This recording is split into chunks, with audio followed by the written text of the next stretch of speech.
Selamat siang, perkenalkan nama saya Geraldi Worang dengan NIM 19051051.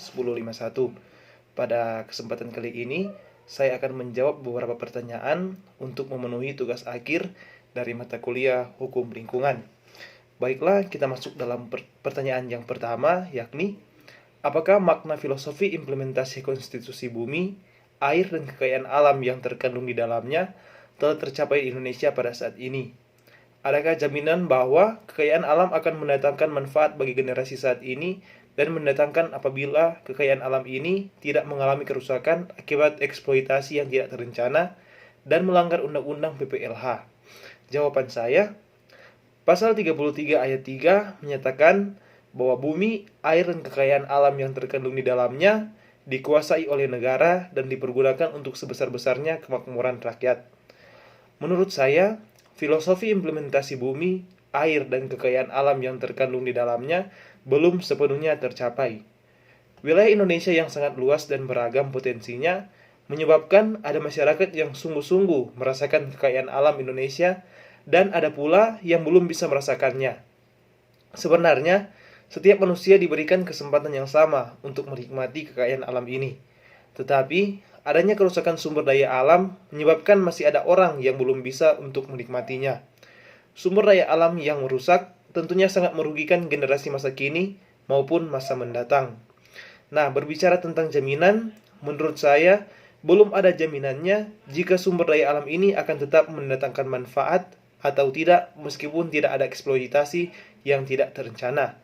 Sebab keadaan alam ini bisa saja pada suatu saat akan berubah dan tidak ada yang mengetahuinya. Tetapi, jika memang dipelihara dengan baik, kekayaan alam ini akan menjadi aset yang sangat berharga bagi generasi kini maupun mendatang. Dan semuanya itu membutuhkan peran serta masyarakat dalam rangka melestarikan dan melindungi sumber daya alam.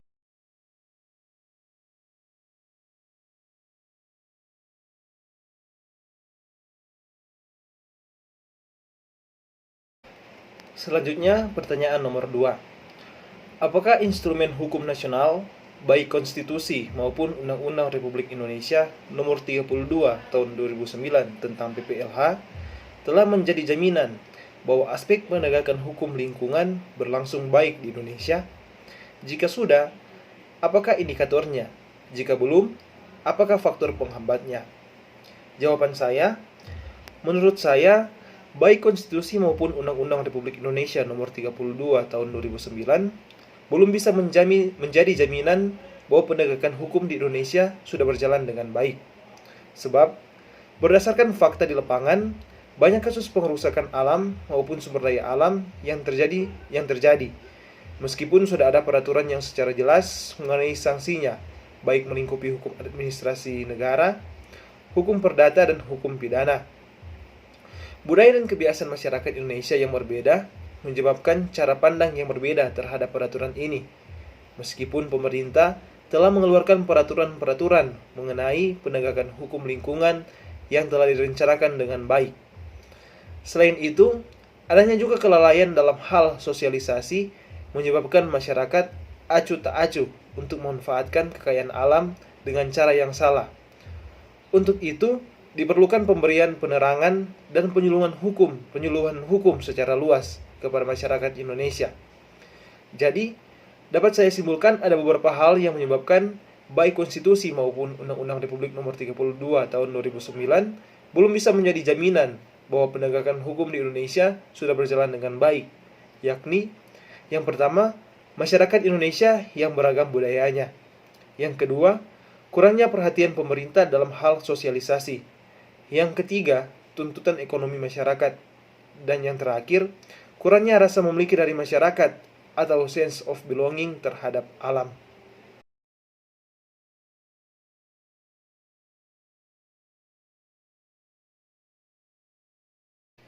Selanjutnya pertanyaan nomor 3. Persoalan yang sering dihadapi oleh masyarakat dalam penegakan hukum lingkungan adalah akses terhadap keadilan. Tidak dapat dipungkiri bahwa perusahaan kadang-kadang melakukan praktik serangan hukum balik. Menurut Anda, faktor apakah yang menyebabkan hal demikian terjadi? apakah ada alternatif lain untuk menangkal strategi serangan balik dari perusahaan terhadap masyarakat yang memperjuangkan keadilan di Indonesia? Dan jawaban saya, menanggapi hal tersebut, menurut saya ada beberapa faktor yang menyebabkan perusahaan tersebut melakukan serangan hukum balik. Pertama, tentunya perusahaan tersebut tidak menginginkan perusahaannya tutup atau dinilai jelek hanya karena tuduhan tersebut. Yang kedua, adanya permainan politik sehingga pihak perusahaan memiliki power yang lebih kuat dibandingkan dengan masyarakat sipil. Dan yang ketiga, masyarakat ada yang belum melek hukum sehingga seringkali asal-asalan dalam bertindak. Menilainya adil atau tidak, menurut saya memang tidak adil. Tetapi situasi ini bisa saja berubah tergantung dari mana sudut pandang kita. Mengenai alternatif lain, saya kira ada beberapa strategi untuk menangkal serangan balik tersebut. Yang pertama, masyarakat harus memiliki bukti yang kuat dalam hal pembuktian. Yang kedua, masyarakat tentunya harus paham benar mengenai kasus yang digugat, jangan sampai menjadi senjata makan tuan. Dan yang terakhir, masyarakat yang akan menggugat sudah seharusnya memiliki pembimbing atau konsultan hukum agar masyarakat paham dengan benar dan mengetahui ketentuan-ketentuan hukum yang ada.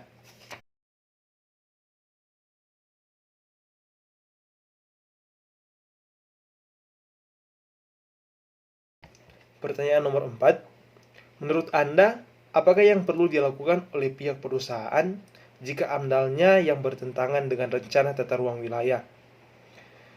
Menurut saya berpendapat bahwa AMDAL dan rencana tata ruang wilayah merupakan dua hal yang sangat erat kaitannya.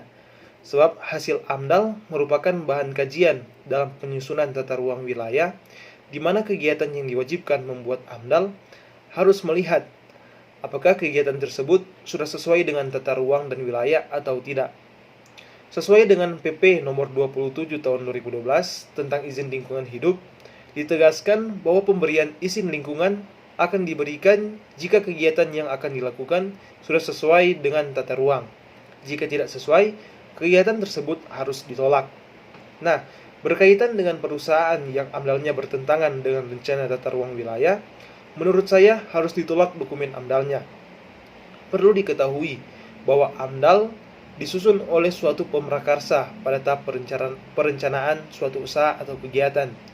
Jadi, ketika dinilai bertentangan atau tidak sesuai dengan rencana tata ruang wilayah, maka pihak pemrakarsa harus menguji kembali AMDAL tersebut.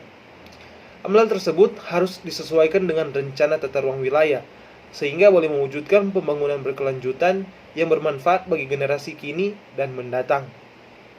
Untuk itu, diperlukan evaluasi dan kajian-kajian mendalam agar AMDAL sungguh-sungguh menjadi bahan kajian penyusunan tata ruang dan wilayah.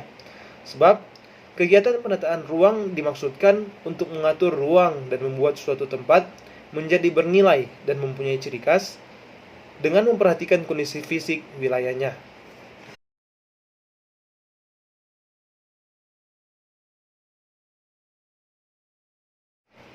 Pertanyaan nomor 5. Apakah yang dimaksud dengan tanggung jawab mutlak menurut pasal 88 Undang-Undang Republik Indonesia nomor 32 tahun 2009? Bagaimana contohnya?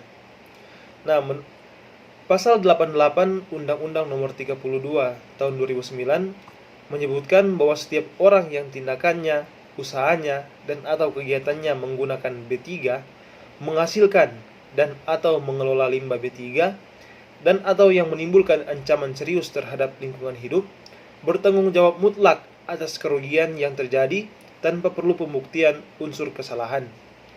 Di sini dapat saya simpulkan bahwa tanggung jawab mutlak merupakan bentuk tanggung jawab di mana seseorang tidak boleh tidak menjalankan suatu keharusan akibat perbuatannya tanpa memerlukan pembuktian yang lebih mendalam. Bertanggung jawab mutlak berarti unsur kesalahan tidak perlu dibuktikan oleh penggugat sebagai dasar pembayaran ganti rugi. Di sini saya memberikan contoh limbah B3. Contoh ini contoh yang sederhana saja yang bisa ditemui dalam kehidupan sehari-hari. Misalnya pemutih pakaian, bekas pengharum ruangan, deterjen pakaian, pembersih kamar mandi, hairspray, pembasmi serangga, dan lain-lainnya. Nah, saya memberikan satu contoh kasus. Misalnya begini, Hendrik adalah seorang pengusaha tekstil, di mana pabriknya berdekatan dengan pemukiman warga. 5 pabrik miliknya ternyata sudah mencemari kualitas air warga sekitar. Akibatnya, ada beberapa warga yang mual-mual, bahkan ada yang dilarikan ke rumah sakit. Berdasarkan kejadian tersebut, warga akhirnya ramai-ramai menuntut Hendrik sebagai pemilik pabrik. Atas kesadarannya bahwa memang benar limbah pabriknya telah mencemari kualitas air di sekitar pabrik, maka keadaan ini cukup untuk menuntut pertanggungjawabannya tanpa diperlukannya unsur sengaja atau alpa dari Hendrik.